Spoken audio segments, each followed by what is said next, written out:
Hi friends, ಎಲ್ರಿಗೂ ಹೊಸ ವಿಡಿಯೋಗೆ ಸ್ವಾಗತ. ಇವತ್ತಿನ ಮ್ಯಾಚಲ್ಲಿ ನಮ್ಮ ಭಾರತ ತಂಡ ನಮೀಬಿಯಾ ತಂಡದ ವಿರುದ್ಧ ಗೆದ್ದ ನಂತರ ನಮ್ಮ ಟೀಮಿನ ಕ್ಯಾಪ್ಟನ್ ಆಗಿರ್ತಕ್ಕಂಥ ಸೂರ್ಯಕುಮಾರ್ ಯಾದವ್ ಅವರು ಪ್ರೆಸ್ ಕಾನ್ಫರೆನ್ಸಲ್ಲಿ ಏನೆಲ್ಲ ಹೇಳಿದ್ರು ಸಂಪೂರ್ಣ ಮಾಹಿತಿ ತಿಳ್ಕೊಂಡು ಬರೋಣ.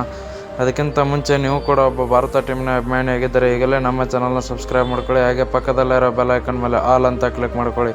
ನಾವು ಯಾವುದೇ ಹೊಸ ವಿಡಿಯೋ ಅಪ್ಲೋಡ್ ಮಾಡಿದರೂ ಮೊದಲು ನಿಮಗೆ ನೋಟಿಫಿಕೇಷನ್ ಬರುತ್ತೆ.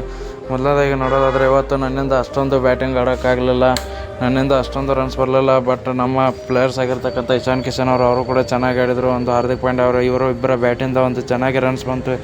ಹೀಗಾಗಿ ನಮ್ಮ ತಂಡ 210 ರನ್ನ ಕಲೆ ಹಾಕೋಕ್ಕೆ ಒಂದು ಹೆಲ್ಪ್ ಆಯಿತು. ಹಾಗೆ ಬಾಲಿಂಗಲ್ಲಿ ನೋಡೋದಾದರೆ ಒಂದು ವಿಕೆಟ್ ಬರ್ತಾ ಇರಲಿಲ್ಲ. ಆ ಟೈಮಲ್ಲಿ ಒಂದು ವರುಣ್ ಚಕ್ರವರ್ತಿನ ಇಂಟ್ರೊಡ್ಯೂಸ್ ಮಾಡ್ತೀವಿ. ಅವರು ಒಂದು 3 ವಿಕೆಟ್ ತಂದು ಒಂದು ಟೀಮ್ ಗೆಲ್ಲೋಕ್ಕೆ ತುಂಬಾ ಹೆಲ್ಪ್ ಮಾಡಿದರು ಅಂತ ಹೇಳಿದ್ದಾರೆ.